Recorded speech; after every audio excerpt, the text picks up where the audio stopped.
But the topic today is turning acorns. And we talk about turning acorns. We've got all kinds of little types. This is just a normal little small acorn with a slip fit lid. This is an acorn miniature birdhouse. It's a miniature birdhouse Christmas ornament gift box. So I think diamonds will probably go in here pretty nice. And the top is slip fit, and you can put a little hanger and actually hang that on the tree. Take your wrap it up in tissue paper. So the package itself is a gift. And with your permission, I have invited a very good friend of mine and a student who has turned teacher, Chris Woodall. Raise your hand in the back there, Chris. Chris literally lives across the street from me, and I have to kind of apologize. He stared down into my garage shop for years and years and years, and he finally walked across the street one day and he said, "What are you doing?" And I said, "It's called a lathe," and now he owns two of them, so, including one like this.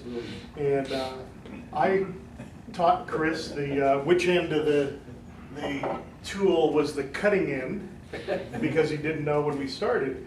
And now Chris is pretty skilled, and he studies and he learns, and now he teaches me stuff. So Chris has his own little acorns, which I'm going to let him show you here in a minute. He has developed his own style that he likes, and he has become I think he's approaching a master threader. Probably not master yet, but is a better threader than I am. The people that Chris and I rely on, the person we rely on for our threading questions is Kirk DeHeer. So Kirk DeHeer, if you don't know, he's the face of Craft Supply out on the tour, and one of the most talented individuals I've ever met. This guy is right up there at the top of the turning skill. I mean, he's humble. He's like, this big, but he's a really humble, soft-spoken, mellow guy, and he can thread like nobody's business. And Kirk DeHeer. Anyway, so you'll hear us talk about Kirk, because when we have a problem, we can pick up the phone and go, "Hey, Kirk, what's going on?" And he'll go, "Oh, well, and he'll just tell us." So anyway, where I'm going to is I've kind of asked Chris if he would help me co-teach the class, especially the threading part. So Chris, come on up for now. Chris is a member here, by the way, if you don't know. He's a member. He's also a coach in the Fulton County school system. So before we get started, why don't you just, and we're going to pass these around, so you guys, how many you got? 1, 2, 3, 4. We want 5 of them back. Okay, just pick them up and tell them a little bit about yours. We're going to let you handle these. Oh, you know what? Before we get started, look, just so I don't miss the boat here, this class is on acorns. A subset of that, because I'm going to do slip fit acorns like that with a little top. Yeah, acres of diamonds. I'm sorry, we use this to store tops in. They're not very big, but anyway. The class itself is on the slip fit and how to do that. But we can show you threading. Threading's going to take quite a while. If you're not interested, we won't take all the time. If you want to see threading, raise your hand so we can get a show. Okay, maybe we'll do threading. All right, enough. That's what I needed. Go ahead. Okay, this one is Mopani and Lignum Vitae. Just turn, no finish on it, just a little bit of buffing. No finish because I was told CA wouldn't stick to either one of these woods.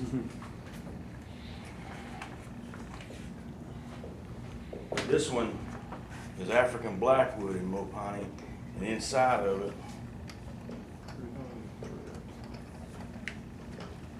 is a rose petal. My mother-in-law passed away at the beginning of April, and that's why I made it for that.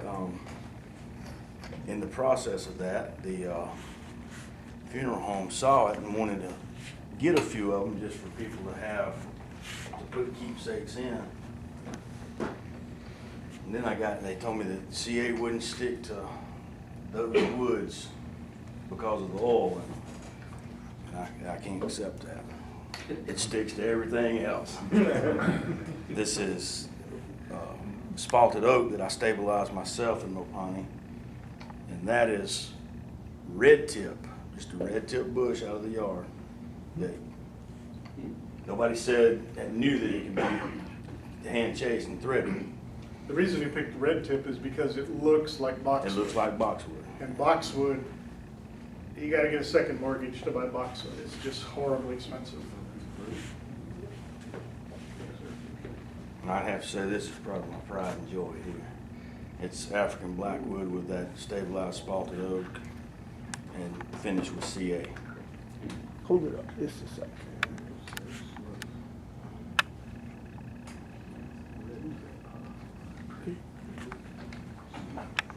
Chris has gotten very, very, very good at CA finishes. Pens, these, all kinds of stuff. Showing the boxes. We're only showing you these because they're all threaded, and they're examples of different things you can thread. Off of the Acorn look, just take the top and cut the little nut off of it and just make a little lidded box out of it. That's African blackwood African and blackwood. stabilized oak. And then I gave Kirk a piece of this wood, and he made a box, and it just killed me. I had to have one like his. I'm still not close to it, but this is one of the, it's out of spalted oak. And it's threaded. It's threaded. And this is another variation. This is just cherry. You have to put something in there to be able to thread, and just use epoxy, color it with the mica colors, and put it on there, and then just thread that so you can have something out of any kind of wood. What's that green? That's the box. It's epoxy. You can't, there are only a certain number of woods you can thread. There are very few woods that you can thread. If you actually get the wood to thread, the threads will cross thread and crumble and they won't stay. So you might at first actually struggle through and get the threads cut, and the first time you cross thread it, they're gone. So we'll get into that in a minute. Okay, let me just go ahead then and do my thing. I'll call you up when we need it. Chris sells some of his. I sell almost all of mine. I've only got 2 left. I had more, but they're gone. This one is black and white ebony, and this one actually was pretty good. I made a mistake. The way you adjust the thread, the pattern, so you get a grain match, is you take a little bit off of here. Well, I didn't realize that a little bit goes a very long way, and I ended up cutting it 4 and 5 times to get down there, and I got a perfect grain match. I mean, dead on. But I haven't hollowed it yet.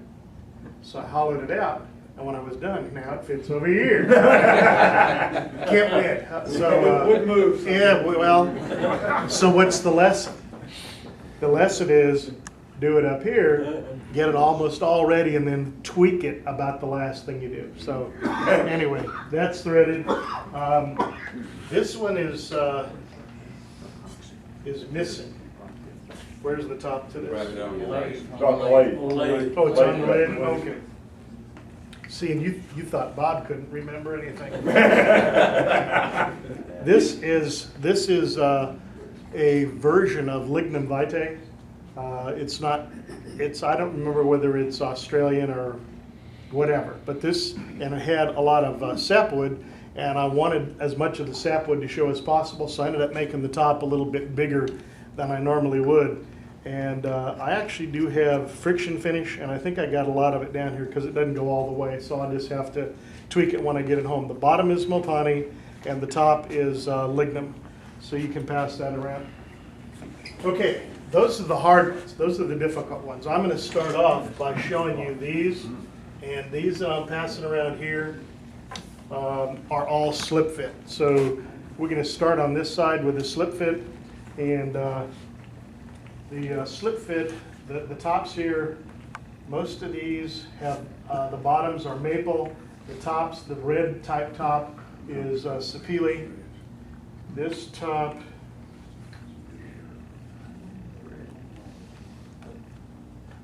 is is ebony. It's Macassar ebony is what that is. The bottom is sapele because I took my little maple block and put it on a glue block, and so I could turn it because the piece of maple I had was real short, and it looked so good I decided to just go ahead and put a finial. So there's a glue joint on there. This would just slip off, and so do these.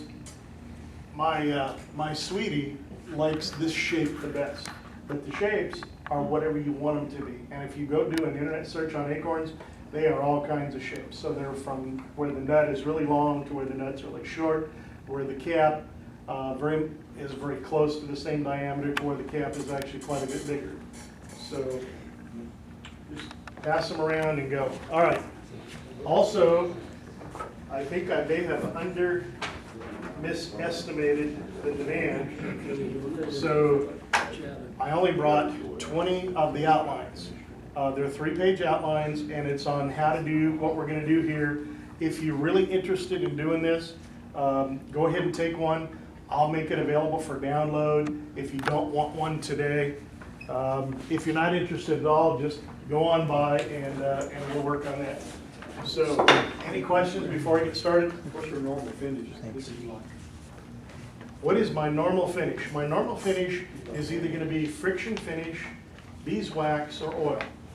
And the reason that I did the acorns is I tour around with the woodworking shows. Most of you know that. And I always have those out on tour with me. And I sell them for $10 a piece. And I can't keep them. I'm serious. I'm just, and a lot of times I won't have time to get out to the shop, and I won't have any for demo purposes out there on tour, and just everybody loves them. Go to 15. Well, I've gone to 15, I still can't keep them. So, 2250. By the way, on the threaded ones that Chris is doing, those are going to wholesale in lots of 10, isn't it? For $50 a piece. Okay? You guys go ahead and thread them and see if you think that's too cheap. It's not. Yes, go ahead. Texturing on the outside. That particular one was done with the chatter tool. Are you going to show that today? Yes, sir. Okay, perfect. Thank you. Well, no, chatter tool, no. The No. texturing tool with all the rest of them, yes. Okay. Because this is really the tool of choice. I'm going to show you all my tools, all my widgets, all that. Keep an eye on the time. We'll do as much as we can. We're probably not going to get over to how to make friends with your SKU and all that. There's so much interest in threading. I think we're gonna spend our time there. But I want to show you the basics. And the basics of doing this, you got to have your chuck.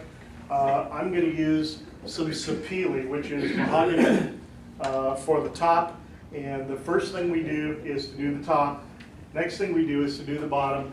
This is spalted hackberry. So we'll make our little base out of spalted hackberry.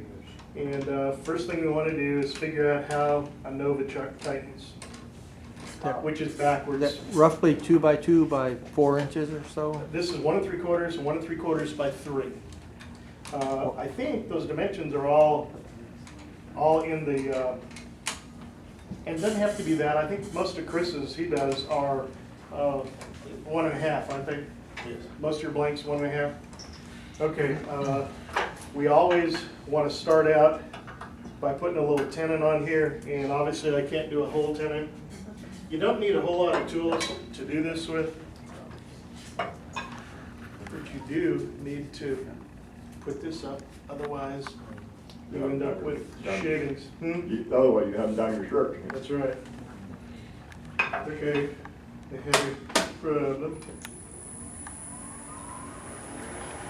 Full face shield is recommended. I almost always wear one. Can't hear me talk here. We've got dovetail. So I'm going to make a little dovetail there. That's going to be plenty to hold it, I think. We'll find out. By the way, one tip that I'll give you that I've learned is when you're going to turn something like this, always take one of the sharp corners and put it where a screw is. The reason for that is because if you need to rechuck this, there are only 4 possible places that it'll go. Okay, if you don't get that on number 1, then, you know, try it again. After the 4th time, it's gonna fit. So the reason you do that is so everything will be all synchronized. All right, we need to rough this down. This is my roughing gouge.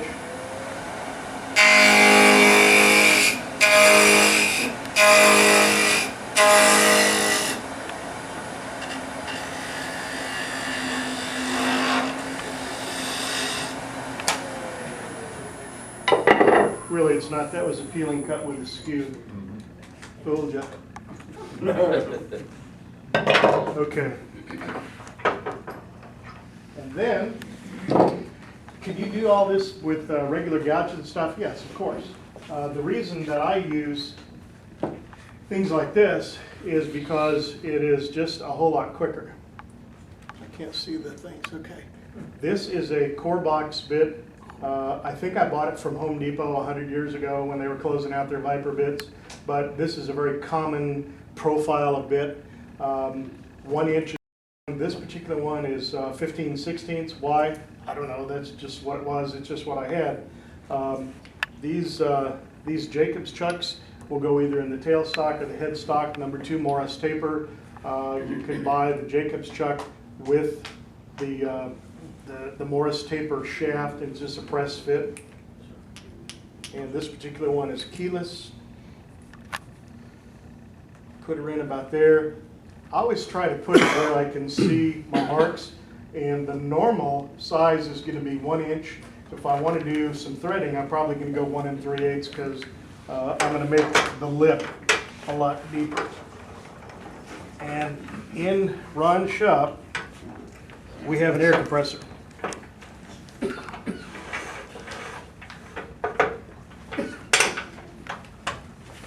And the air compressor, I would have it up here just so I can do this essentially all in one. One of the things that I passed around, you see a burn mark on the inside, it's because I just cranked it all the way down and didn't pull it out, and it impacted with shavings and stuff.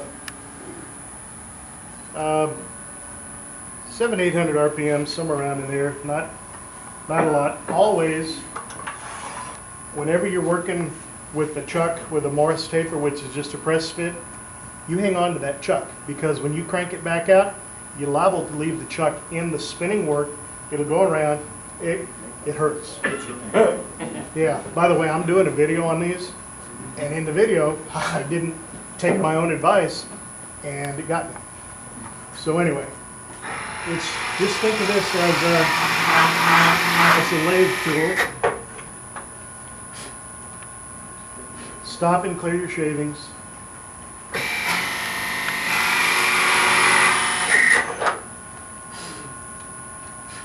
Some of you might actually just freehand this, but I don't like to do that.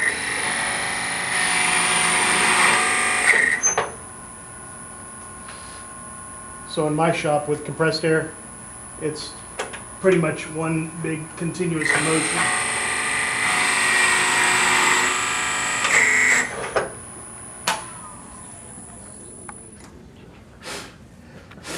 How often So- do you sharpen? How often do you sharpen that bit? 1983. What kind of dip is that again? Core box. Work box? I really think you're probably better off using a 1/2 inch shank rather than a 1/4. I think you're probably going to snap it off, especially when you get into some of the. This is sapele. It's really soft. I mean, it's mahogany. Okay, mahogany is a soft wood. When you get into some of the black wood and stuff, you just snap it off. I'm pretty sure. I think we'll be done. I'm probably going to need this back. It might be hot at the moment. I don't know. I usually find out the hard way. Why I have 2 of these, I have no idea, but I do. So, all right. When we do the bottom, we're going to use a Forstner bit, or when we do the top, which is what I'm doing now. I did this backwards. I did.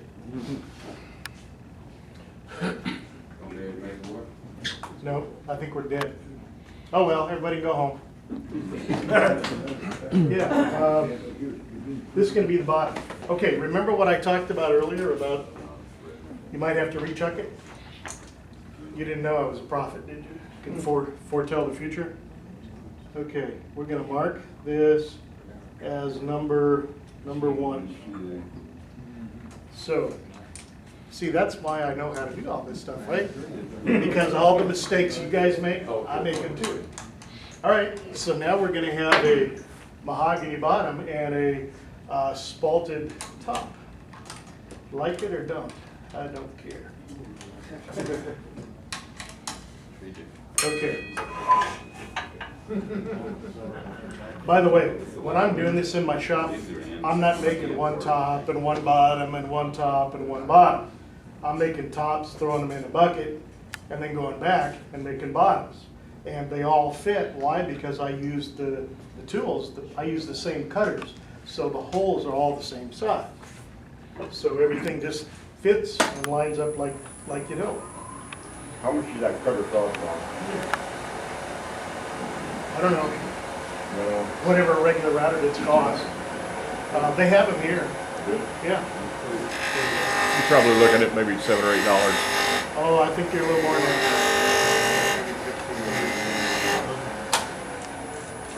Doesn't matter, whatever it is, go buy one. I mean, really, it'll save you a ton of time. Okay, well, we're gonna find out how spalted hackberry works, and as is my custom, I'm going to put it right on the screw.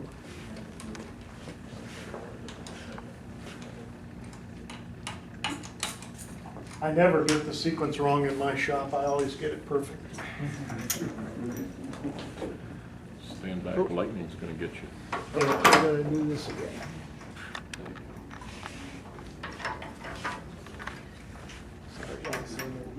Subtle humor is not one of my strong points. You couldn't tell. Okay, now we start out with the top. And you start out with the top, the Forstner bit, I think is 1 1/8. I don't remember, I know this is the right one because it Yeah. says Acorn. 1 1/8. And it's not critical, just match them up so that when you make them, things aren't too thin and they look right. Okay, this doesn't look like it was cut straight, so I'm gonna face off the end here. So let's just face off the end.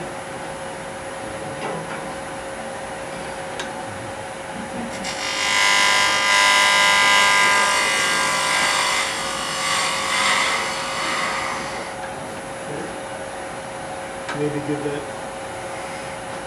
there we go, starting place. Crank our RPMs down quite a bit. The harder the wood, the slower you turn it. And we're gonna drill just to about this depth. Let me give you a little tip, guys. On the slip fit, if you make your, on the nail, if you make it pretty long, longer than really you think it should be, the top, you'll have a lot better luck getting that suction fit on the top. So a little short fit on the slip fit is probably not going to work as well. So the reason I go so deep is so I can make that happen. We need to wax up this bed. Things aren't moving. Okay, and this you can crank all in one and just once again hang on to your chuck.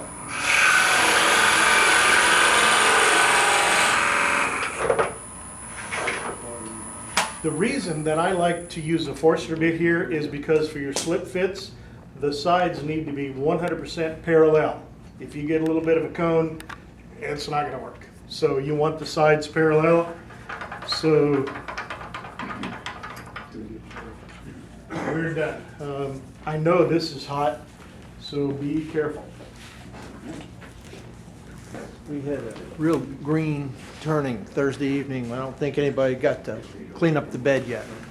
Okay, well, it's a little sticky. Yeah. It's okay.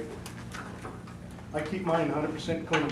Oh, wait a minute. Well, You we had guys have to- been to my shop, haven't you? Man, We had to Some of vacate, you. we had to vacate at 9 PM. Nobody got to come back and clean it up. That's fine, I don't care. Okay, we want to rough this down.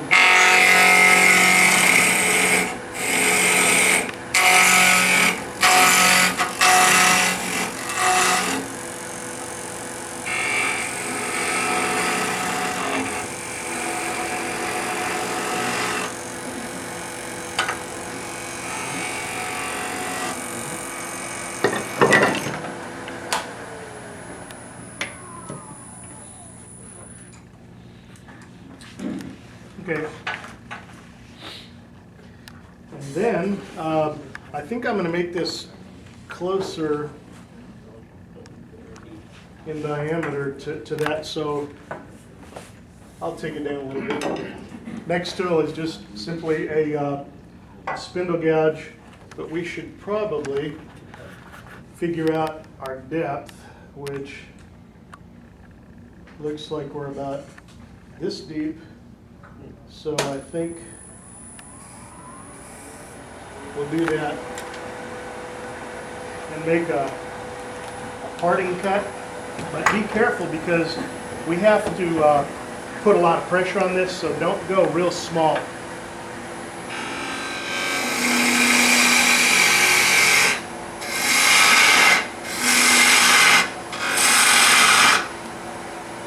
You'll see why we need to do this in just a minute. And then, just do your best to roll a bead.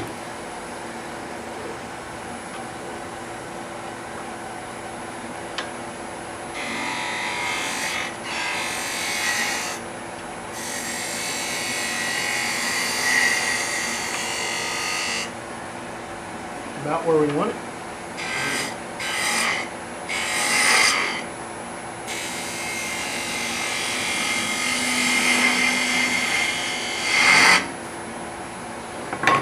We need to leave quite a bit of meat. You're not using the Over here. skewer. What? You're not using the skewer to roll the bead. Well, I could. I know you could. You should have asked me earlier, Don. We're gonna hand chase threads. I think that's enough stress for one demo, okay? God, that's beautiful. I shouldn't even mess with it. But I'm going to, because it's part of the demo. oh, you will. This would be a beautiful one. You know what? That's gonna be disproportionate.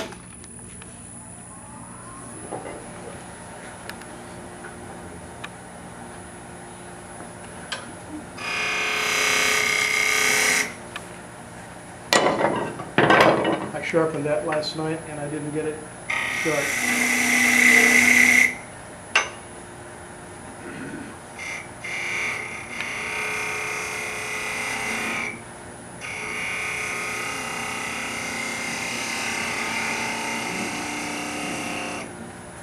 So there.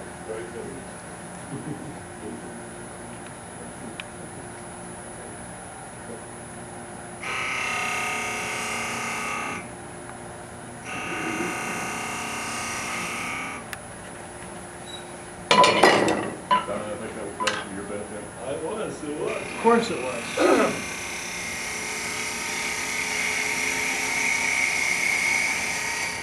Oh, I get guys out on the tour all the time.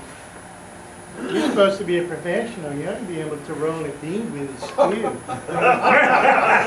All the time. So you throw the skewer. Here, catch this. Oh, no.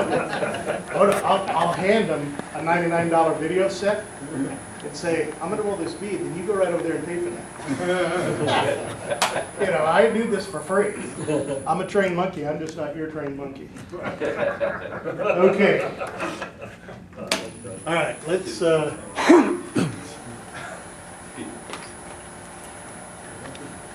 let's stand just slightly. And I'm going from 180 to 320. Do you guys know the rule of halves in your sanding grit? Everybody know the rule of halves? If you have 100 grit, the next highest grit that you can go to is 150. So half of the previous grit. Okay, so after 150, we're 220, 225, actually. It's called the rule of halves. Okay, that way you'll never have scratch marks if you do it right. Okay, well that's pretty. We're actually probably going to mess it up. All right, this is called a Wagner texturing tool. I think a version of this is soon to be available at Peachtree. Okay, if not soon, I don't mean like tomorrow, but I think it's something they're going to carry because it's handy dandy. And all this is a knurling wheel out of the metalworking trade. This one is, I saw the TPI on it. This is 12 TPI. They make a 12 and a 16, so this would be the coarse one. This is 3/8, they make a 3/8 and a quarter. Just make sure you oil it up, and we want to come in here at 500 RPMs or less and literally just walk it around our piece. So, and the RPMs aren't critical, just this is not something you do very quickly. That's why we left so much meat. Just, can you guys see that? Yes, yeah, up here.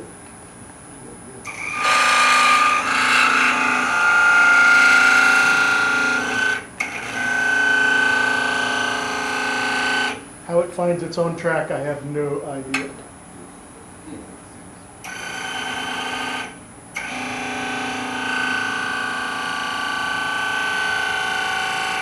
And we're really just kind of making indentations. This particular thing is not really a cut, as far as I can tell. It's just kind of poking holes in it.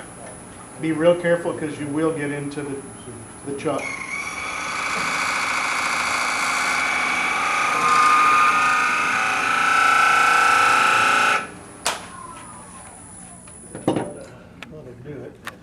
Right, and you gotta step that around, right? You can't just run it around in a continual, It won't do that. yeah. The question was, you got to step it around while you run out of the tool in wide enough. Yeah, So just go around. This would have been prettier if we didn't put any texture on it. And just kind of lightly sand it. Okay. This may end up being one of the prettier ones I've done. Okay, you can't actually finish this whole thing completely here, so we're gonna. Chris, let me see one of Chris's top, one of his little acorns. Okay, yeah, we do kind of sort of the same thing. The motion is just, it's a code. Okay, it can be that way, it can be this way, it doesn't matter. Just try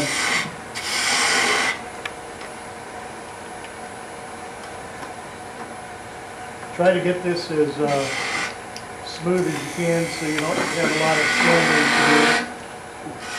And then scoop your cove down from the top. About like that. And then clean up the top.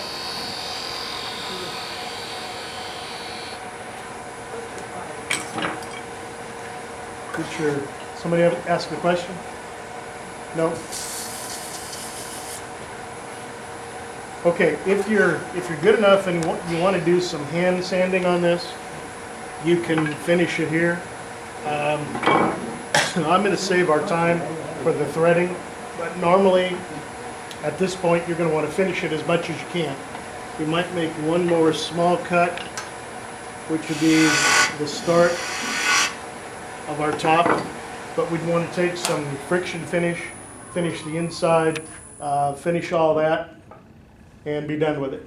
I'm going to go ahead and part this off, and then when we do the base, as soon as we get the fit right, we're going to use the base as a jam chuck to finish the top of that. So let me just go ahead and part this off.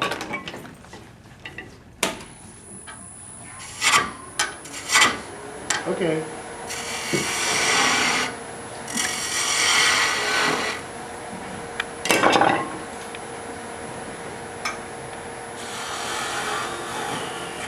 Okay, so that is not a finished top, so we'll jam chuck it onto the base, and we'll come back and finish that.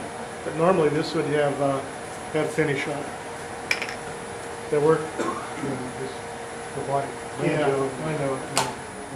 Okay, so depending on the wood you're using, this is not trash, especially if it's African blackwood or something. Okay, you'll save it. Right, now, back to our earlier lesson. Can you see that I've marked this corner with the number 1? Always use number 1, just if you'll kind of get in the habit of doing certain things, it just makes it a lot easier. So this should run concentric. If I get it in there right. Like a miracle, huh? How did I know how to do that? Trial and error. Mostly air. Okay, I know through experience about where I'm going to be on this. So I'm going to go ahead and put a shoulder on.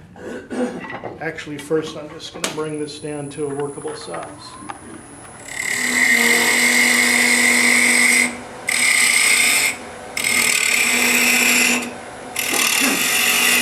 You guys like my roughing gouge?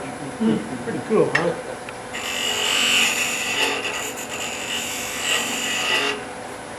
Okay. So now,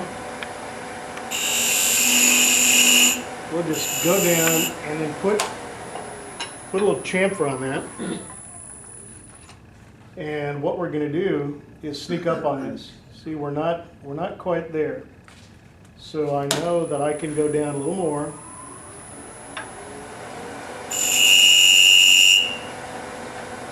Put a little chamfer.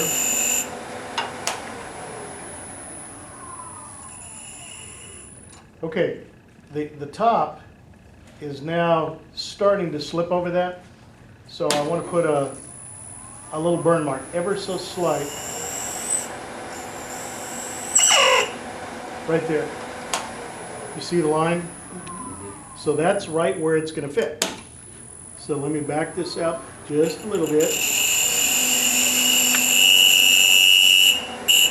And you kind of want it at a little bit of a cone shape now, because if you just go in as a cylinder at this point and you get it undersized, you're SOL. So now let's sneak up on that fit till my burn mark just begins to disappear. And we're going on. You have a choice to make. After you have some experience, you can make a dome-shaped tenon where it really will only contact in the middle.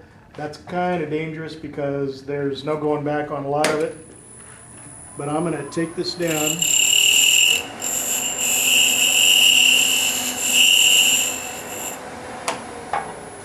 And it's still a little bit cone-shaped, not much. So You move your hand out of the way when you do that.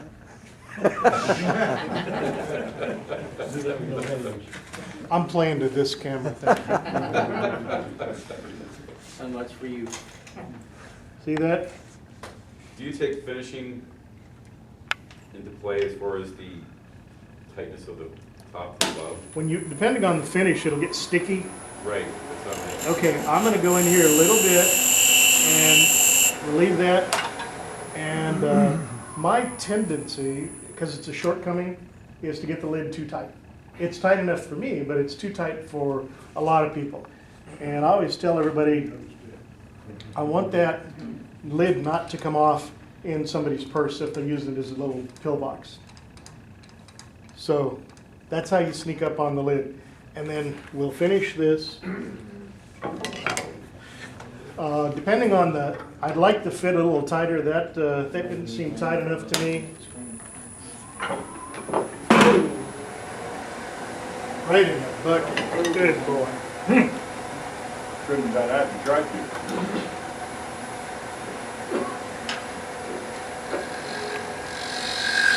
This may come off. It did. It did. Okay, see that fit? Sorry. Right underneath. Did. Under- Way under. Don't mess with the lathe running.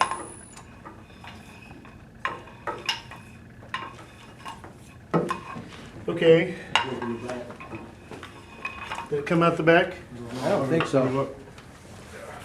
All right, so we'll finish the top. When your fit isn't snug enough, so I'm just making this stuff up as I go. I've never actually experienced this personally in my shop. Every time I do it. You put a gasket on it.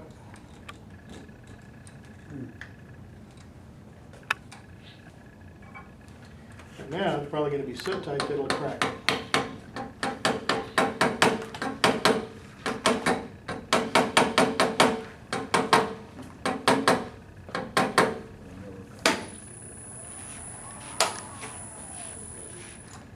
It's actually on there.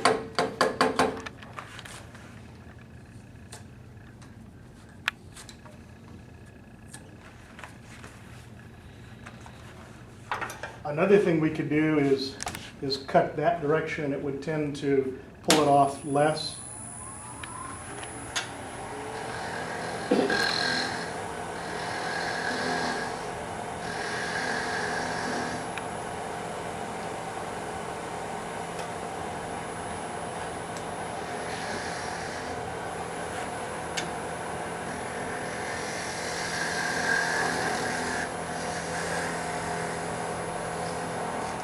I told you I'd show you all my tricks. Now let me show you the trick where I get it off without breaking it.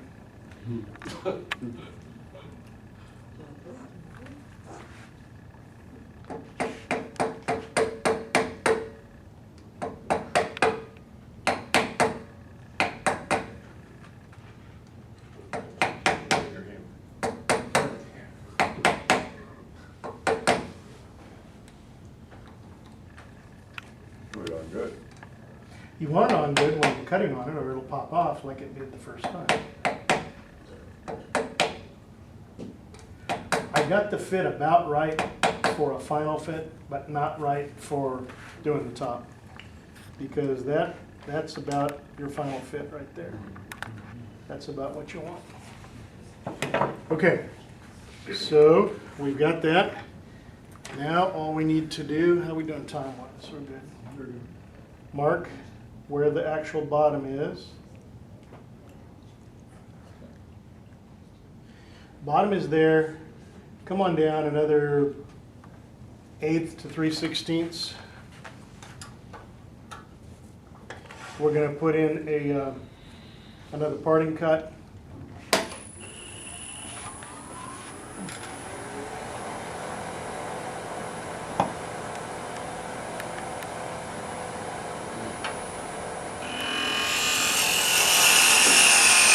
Don't go down too small just yet.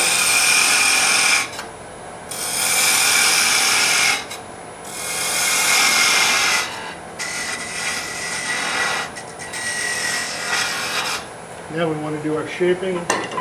And I actually usually do this with a skew, but I sharpen my skew. I got it.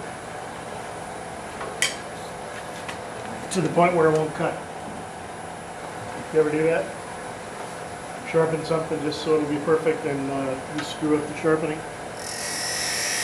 Okay, we want a little bit of a lip right here, and the shape is really kind of up to you. Ooh, I didn't mean to go quite that deep.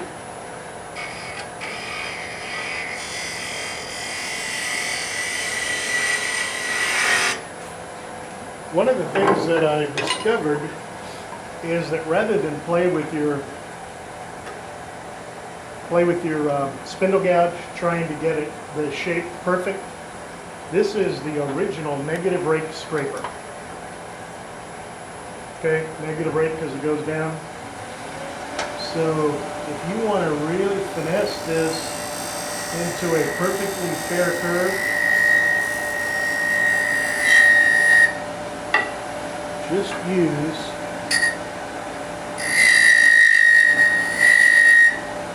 your skew.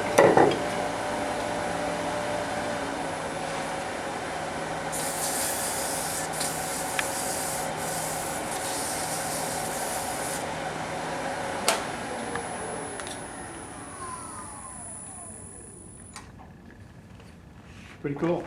And then we would put our finish on, which I'm not going to do here.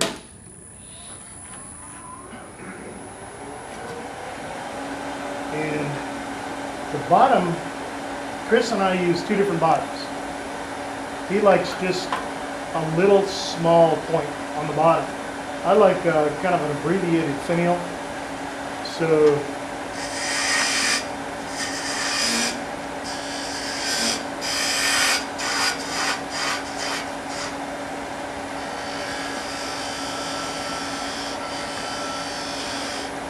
then do the little back cut and go on down, and I will do my best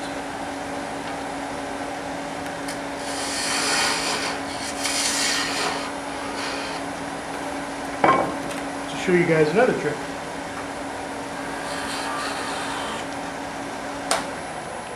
Okay, how in the world are we going to hold that to work on the bottom? We'll just put it on the top, right?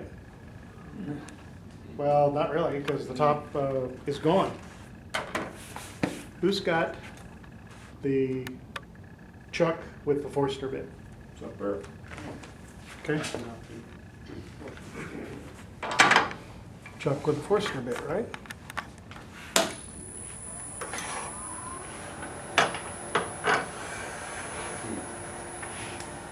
This is why I use these tools.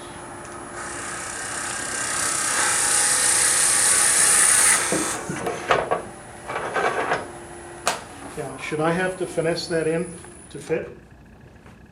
Shouldn't. Jam chuck. Now this, remember I got this a little undersized, so that would never hold. So now you put your towel back in there, jam it in, finish the bottom, and you're done. Okay.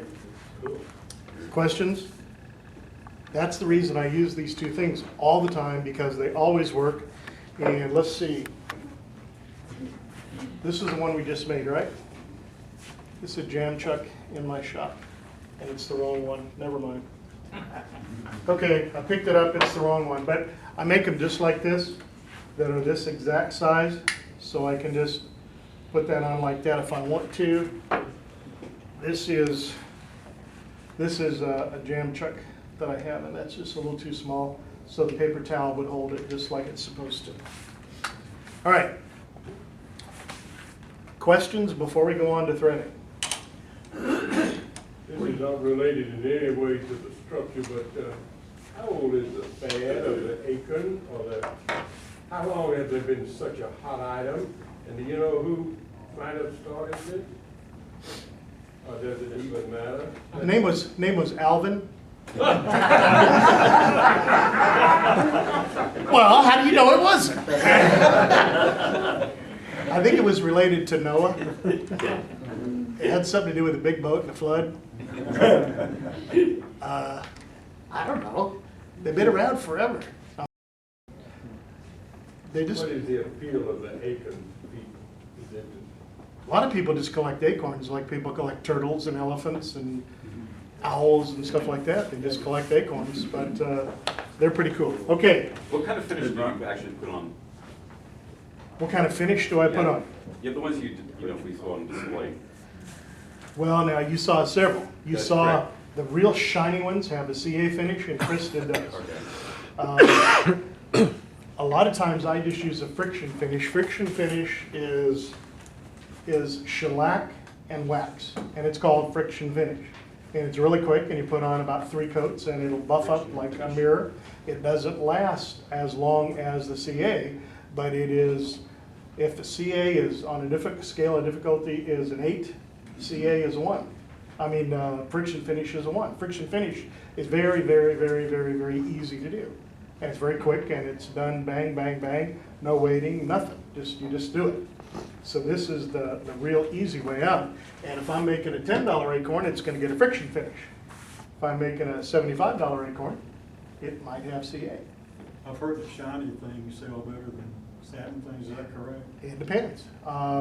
In a craft environment, a craft setting, a one-on-one, just normal people, they like stuff to be real shiny. If you're in a gallery, where your nose is up here and you're the more sophisticated artistic palette, you want things with a matte finish. I like them shiny. I'll tell you. Yes, sir. Question for Bob, is there any possibility of getting more copies of the hand up? Sure. Yeah, of course. Done? Often you cut through that acorn. Never so far. They've been a little thinner than I intended, I thought to, but I've never cut through them because I measure it and I know about the profile, so they're fine. Chris, come on up. Okay. When you're making those, a whole bunch of them, and not having to stop and explain everything, how quick do you make? Let me introduce you guys to Ron's rule of $1 a minute. When I make stuff to sell, I got to be able to stand here and sell it for $1 per minute that I have invested. So if I'm making an acorn and I'm going to sell it for $10, I make the top and the bottom combined total in 10 minutes. If I'm making one of these tops, these are $5 tops. So how long does it take me to make them? 5 minutes. That's right, or less, 5 minutes or less. So the material is irrelevant, you're saying? Type of wood? No, that's net after the material. And Okay. most of the time, the material here is 25, 50 cents. Okay, something like that. On the acorns, no, the threaded ones, you're gonna have some bucks involved in it, but we're going from the craft items into the art items. Mhm. So the rules don't apply, because art, you can make way more than $1 a minute if you do it right. All right, any questions on what we've done so far? Any other questions? Was it something, did you get some information you can use? Okay, I'd encourage all of you to start with a slip fit, so you understand the mechanics of what you're trying to do, so you're not trying to learn to make acorns and threading at the same time. So go make 10 or 12 or 15 of these acorns. It costs you nothing, they're quick, some are gonna turn out as squirrel food, some are actually gonna be pretty cool. Sand them, finish them, do whatever you want, but do the slip fit first. Okay, get that down cold. And one other question. All that different types of wood, where do you actually buy your material? I mean, you can't go to Home Depot for that, that's for sure. Oh, no. Atlanta Wood Products is one. What's the other one? Beach State Wood Products? What's that? Leon, right? What? Stand up. I sell wood. Oh. Stand up. You have this, Leon? Leon did the class last week. It was really cool. I learned a bunch. I make acorn boxes also. Yeah. I used to make hundreds of them for Bill Dean, Yeah, and he'd buy them from me, and he'd sell them to funeral homes. yeah. He did well, and then I got tired of making them for him, so Frank Bowers now makes them for him. But I do make an acorn also, kind of an artsy one, a big one like this. Yep. And I sell them they go retail for $95, and I'm in one gallery with them in Ball Ground. She sells every one of them I make. Yeah, they sell really well. Are they threaded? Yes, yes. And do you do the variegated metal inside? No, this is just all wood. It's the bottom is cherry burl, and then the top is Clara walnut. And then the little top right here, I keep it a little bit big, and then I actually sculpt that where it lays over like a branch. So they go really well, the acorns, if you do a good job. Yeah. Okay, and do you sell African blackwood and stuff like that? No, I sell, I sell a lot of cherry, walnut. I sell walnut, and I sell lots of ambrosia maple. Okay, So, and where are you located? up and coming. In Cumming, Yes, okay. in Cumming. So you're local. Yes, yes. All right. Any other questions? Okay, I really hadn't planned this part of it. I thought we might have time to just kind of give you a preview. But it looks like we've got 20 minutes for threading. We can kind of show you the basics in 20 minutes. We give you 30. Whatever case. All right, well, let's start with the stuff, okay? Usual thing, Ron, if somebody has to leave, let them leave there. Okay. They're interested. All right, if you guys are interested in the threading, we'll stay a little bit. This is not going to be until noontime expose on threading. And Chris didn't even know he was going to help me when he got here. But I want to show you. These are called thread chasers. There are different ways to thread. What we're talking about here is hand chasing the threads. What does that mean? You take a tool, you make threads in wood. Where am I? They're Tool rest. okay. These are the same brand of tools. One set is mine, one set is Chris's. So Chris is going to be the darker red ones. Mine's going to be the other one with the clear writing on it. But I'm going to pass Chris's around so you can see what we've got. Thread chasers are designated in threads per inch, or something called TPI. This is 20 threads per inch. The more threads per inch, the fewer kinds of woods will take the thread, but the easier it is to do. Cutting, using hand chasing threads at 20 threads per inch is way easier than 10 threads per inch. Why? Because for every revolution, it takes you 20 revolutions to go an inch at 20 TPI. At 10 threads per inch and 10 revolutions, you've gone an inch. So at 10, you're going like that. 20, not so fast.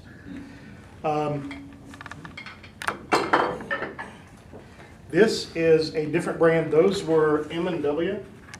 And Ron, where do you get your thread chasing tools? Craft Supplies, where both of us got ours.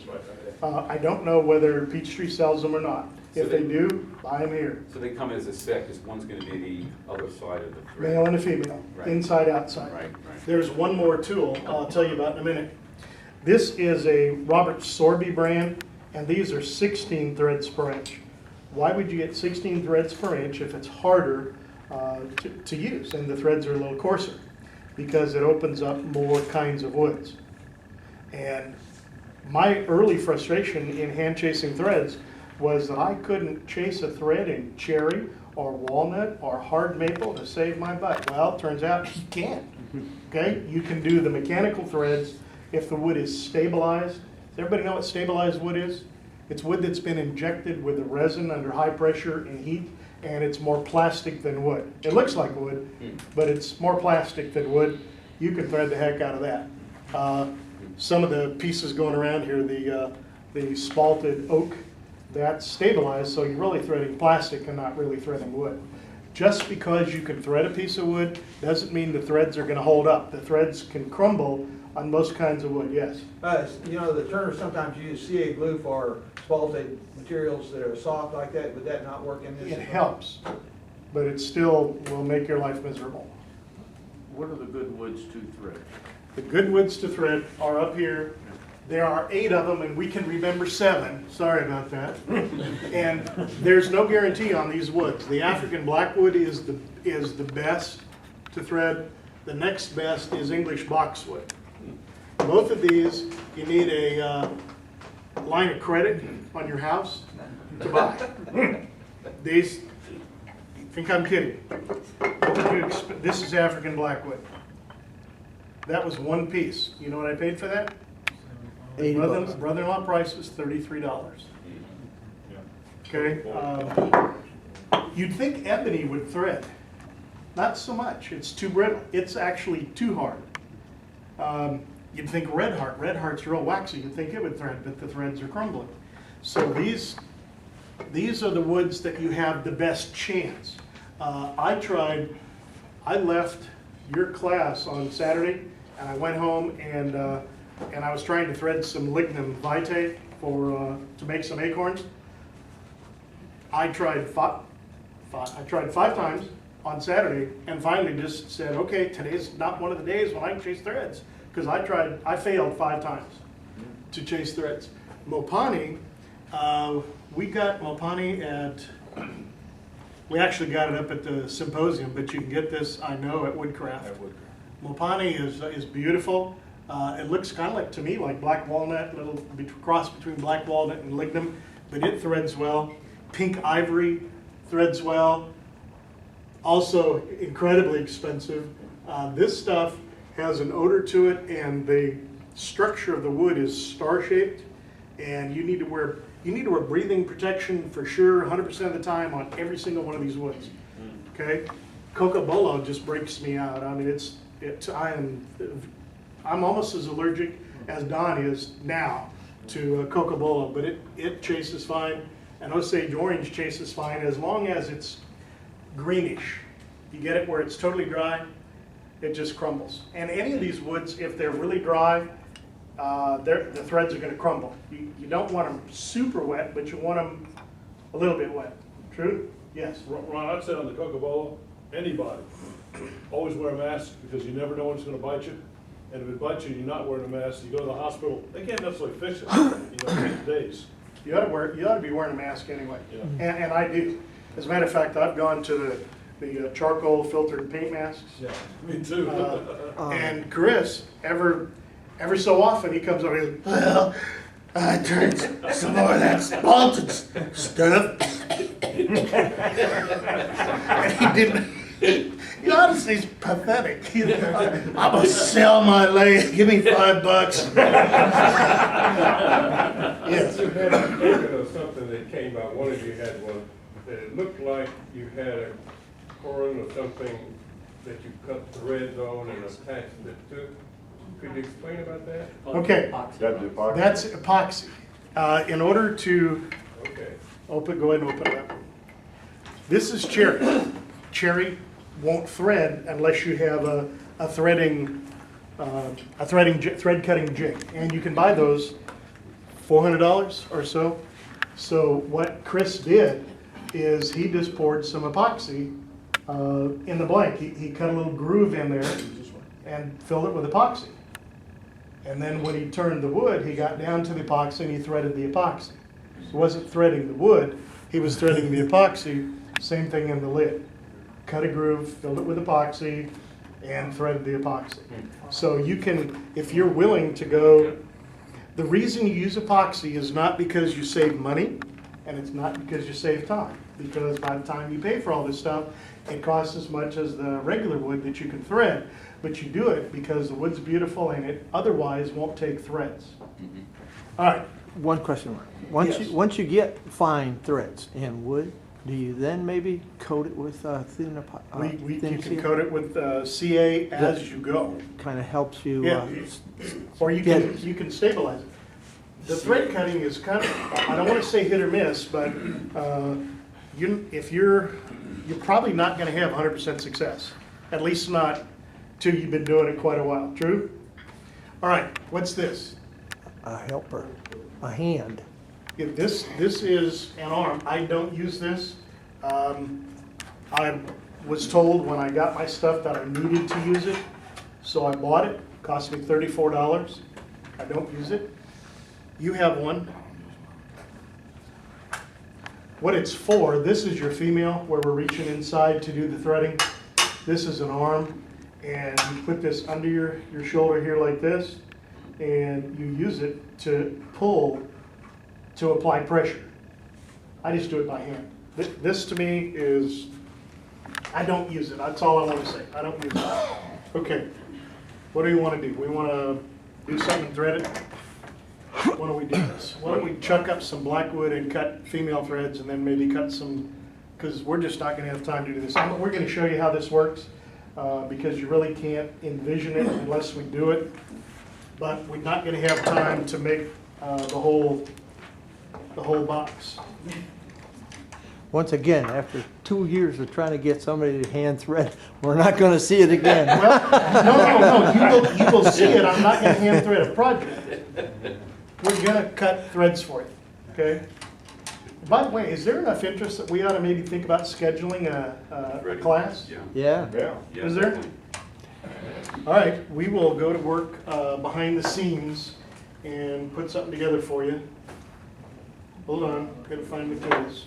Have you ever tried to thread the cord in? Threads well. I have it. Your threads real good. By the way, to practice, go get you some PVC. Go get you some pipe. What size? Really? Inch, inch and a half. The bigger you practice with, the bigger the piece of wood or whatever is a whole lot easier to thread. Small stuff is hard. Well, you can grip 2-inch in here, so get you some 2-inch PVC, just a piece of it, and practice. Don't practice on wood that costs freaking fortune.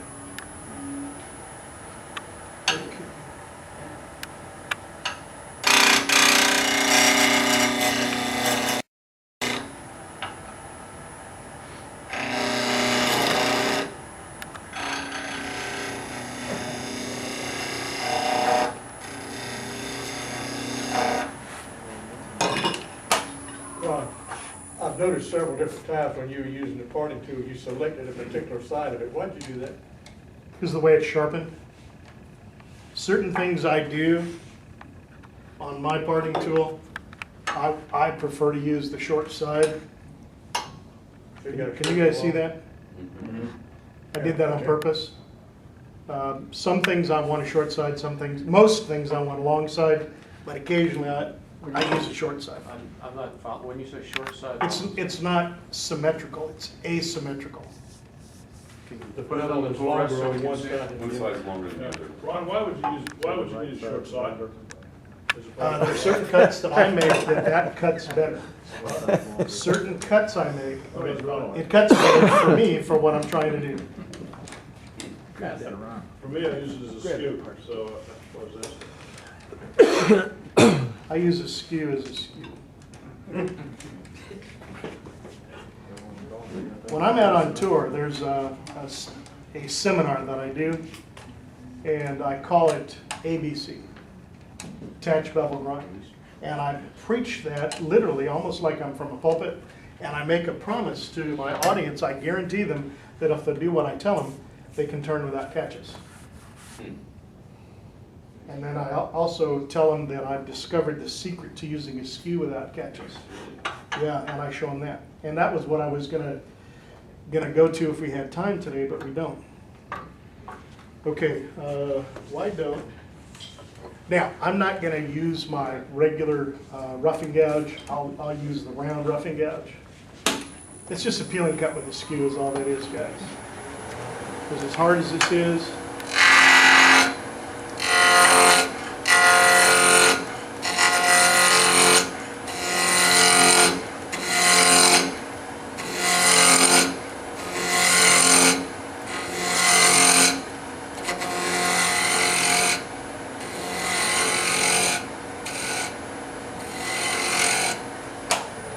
sorry, Chris. I thought I would go ahead and drill in with the Forstner bit. And you're going to cut threads with the Forstner bit. I didn't tell him this ahead of time. Wasn't sure he'd still come.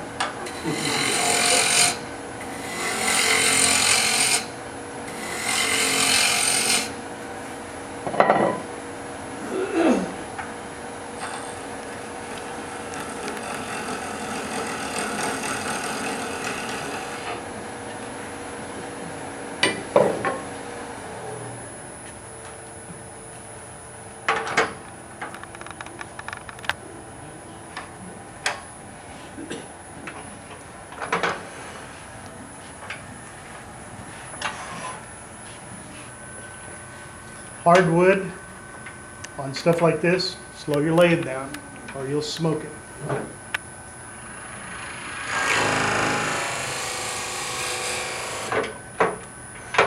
Like that.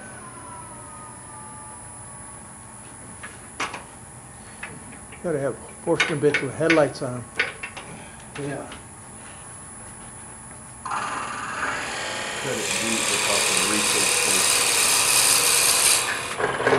Thank you.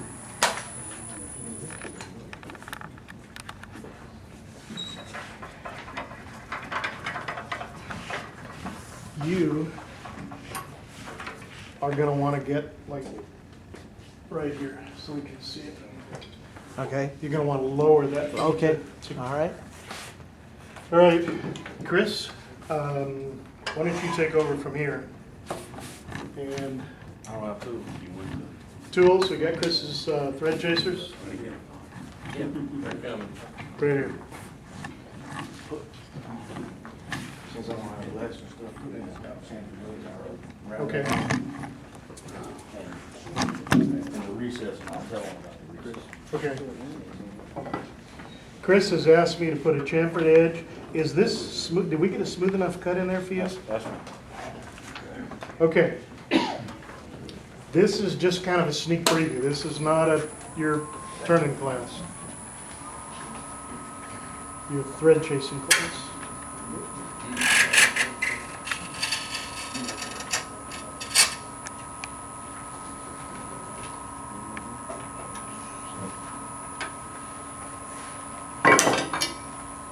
Ever ready skew.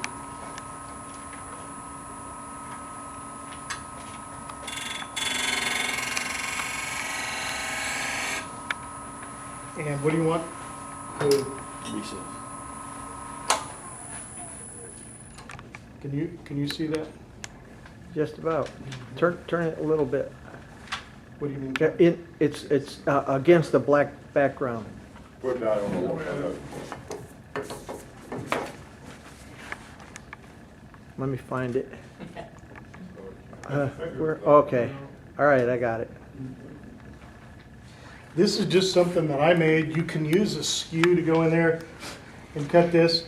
This is an Allen wrench I discovered through a book that I bought on hand planes, making your own hand planes and make your own irons, that the steel that Allen wrenches are made from is a very high quality hard steel, and it actually makes a pretty good lathe tool.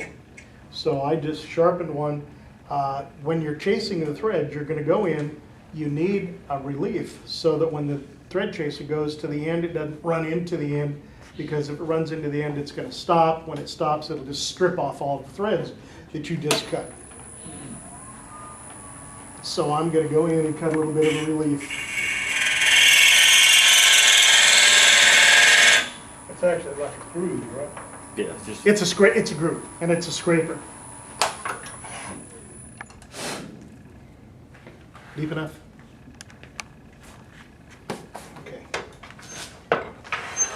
I apologize to Chris because I didn't tell him he was going to do this. So he's being a good sport here and helping all of us out.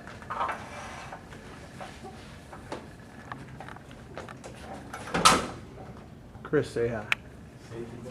I didn't hear. Say hi. Hi. Okay, you want to be just above center, and we're going to start at about 300.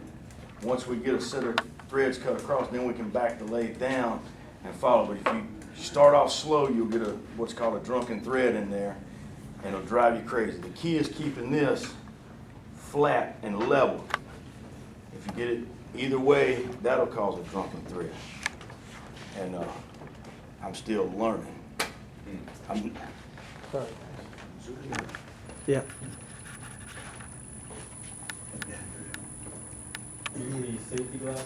That is turning so slow. You got to be able to see. I mean, I got all kind of little lights set up on mine that I can get in there and see.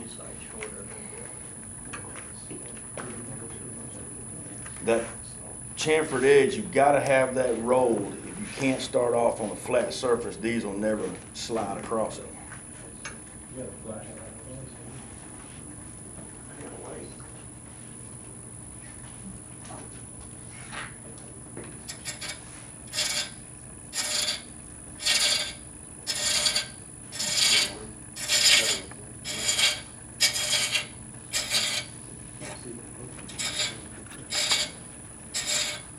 We'll recap here for you in a minute, guys. Okay.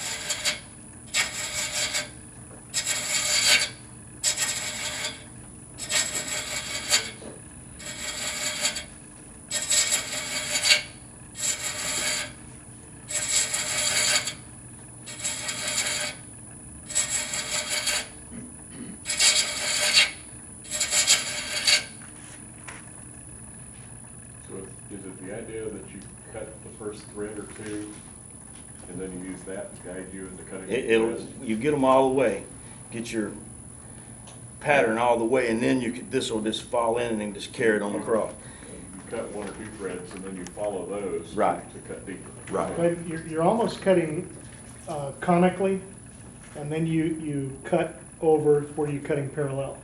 Okay. Yeah. Okay, so you kind of go in cone shape and then work your way out. Is that a 22 or 8 TPI? This is a 20. 20 TPI.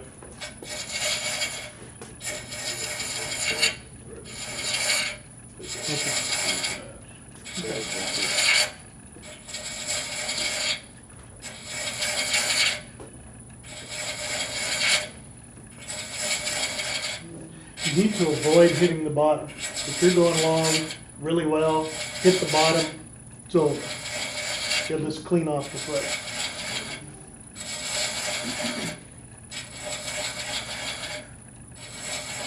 I would assume you don't actually push it in. No, you have to push it. Well, You have to push it in. Or you follow it. You have to pull it against the thread. What about the size of the male and female piece? You do that just like a slip fit? No. We'll go over that one tonight.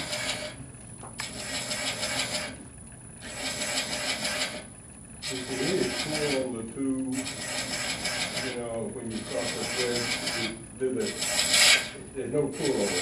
It's almost all feel. You just have to push the thread.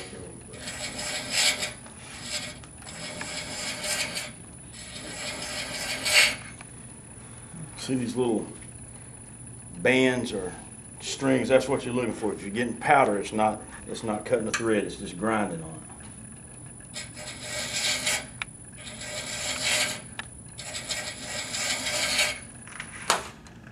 There's no sharpening of that tool either. Yes, you do. Oh, yeah. Yeah, Yeah. yeah. And when you get them out, the tools, the pair cost around 80 bucks plus shipping. And when you get them, there's some prep work needed ahead of time because a lot of times the tubes won't be, there'll be a half tooth on the end or a little part of a tooth. You need to grind that off. The end needs to be clean. We'll show you. So can we get a close up and see the, oh, you've got them right there. See the threads? There you go. When you get the tool, just grind half of it off. The thickness, grind half of it off. And, let me see it. And on the end, you gotta be careful, you don't want a half tooth on the end. You wanna make It's that sure that thick you've when got you a get full it. tooth. Just grind half of it. So there's some prep work.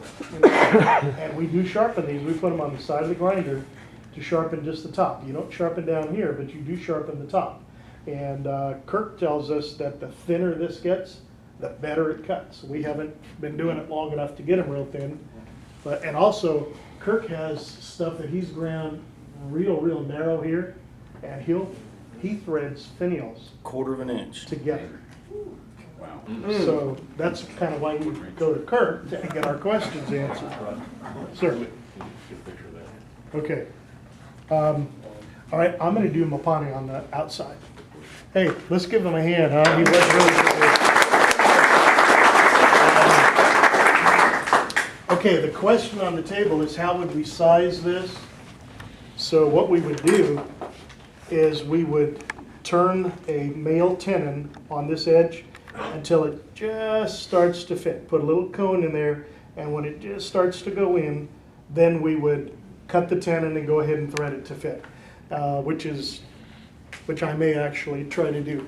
It's 9:30. If you need to leave, appreciate your time. If you want to see another 5 or 10 minutes of this, stick around. We're not going to do the whole project, but I'll show you how we do the male.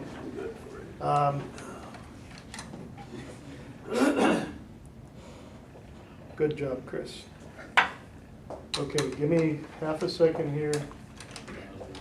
In other words, that tenon has to be a little bit larger than the hole. A 16th. A 16th, Yeah, okay. when you're just starting, an 1/8 is better because it gives you that many more chances to screw up and not lose the piece. The thread decrease the diameter of the hole. A little, not a lot. Just a little. What you don't do is if it's a little bit too big, you don't try to decrease the diameter with the thread chaser. You take a skew, you decrease the diameter a little bit, then you go back and deepen the threads. But you don't go back and decrease the diameter with your thread chaser. So let me just bring this around and show you how this works.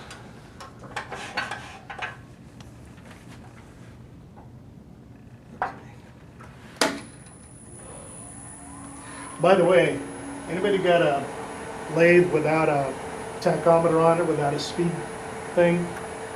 My Powermatic A model, 35A, has a frequency guide back here, but it's just frequency, it's just in hertz. Oh, I don't want to do that. Hold on, getting ahead of myself. So I actually had to go on the internet and get a frequency translator.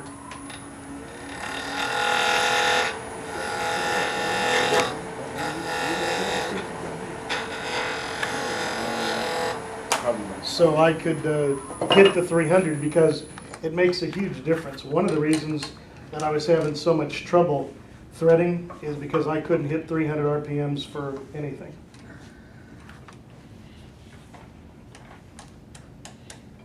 And mine's right up against the wall, so I took a putty knife. Well, couldn't find a mirror either.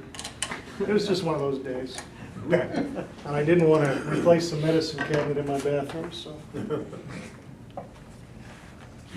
Jazz didn't have one you could steal from her? She was at work.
Getting close.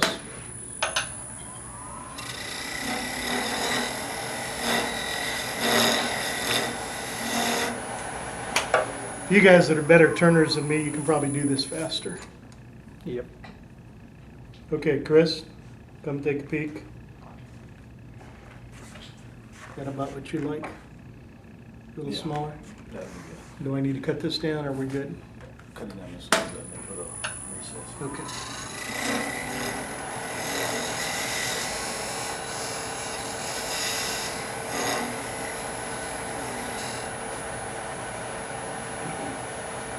Level. It's important that you get this thing parallel. You like that? Do you like that size? Okay, what we're doing, I've got a little chamfer cut on the end, and we're putting this piece up. It's just starting to go in. See, just starting to go in. That's about a 1/16 bigger, is about what it happens to be. Sorby sells a threading gauge, it's called, threading something, and you measure the inside here, and the other side of it will automatically be the proper width. Well, it's 1/16 of an inch. Or you could just do this, and that'll work. We also need a groove here.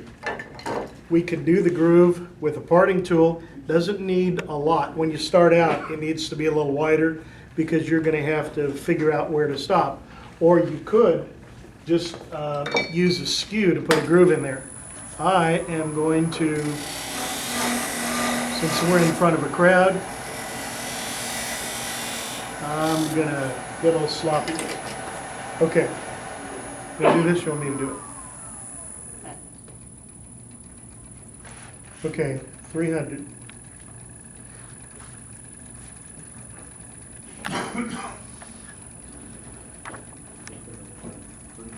$305.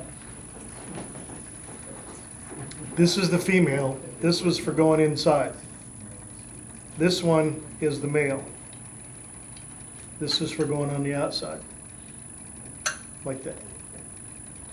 And I see Chris has ground this back a little bit so it won't run into the shoulder. And we do need, before I get started, we need to round this over a little bit.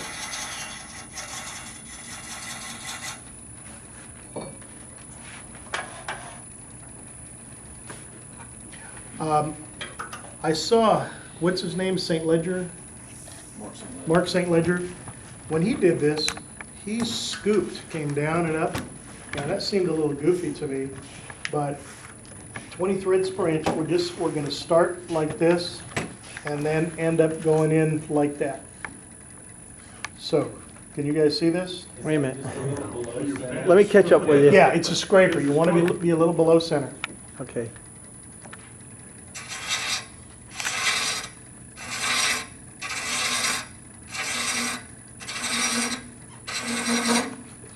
I'm surprised you go so fast, quick with the, you just, I'm probably going too fast. no, I Okay. don't pay any attention to me.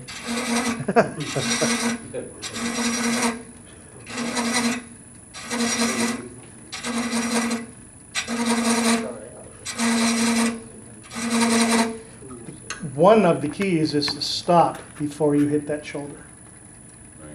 Okay? I may show you how, if you don't, it cleans off the threads here in a minute. We'll see.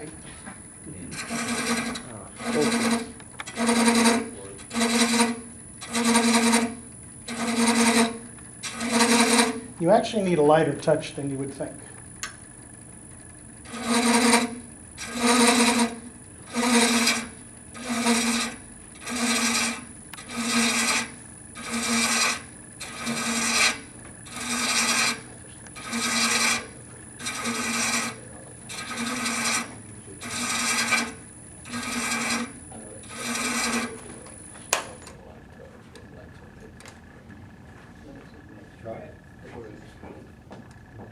Okay, I don't have the threads cut all the way there. And so this should go on and then freeze. Should go about halfway up. Okay, we're getting there. I just don't have the threads cut deep enough. Now that we have threads all the way, we could slow it down if we wanted to. all the way to the recess? Yeah, I got them all the way to the recess. So if you slow it down, now you're, come here, we got drunken threads. I do, I can see them. You know what?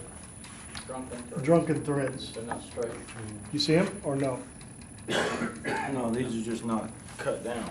Okay, so now light touch, or you can mess stuff up.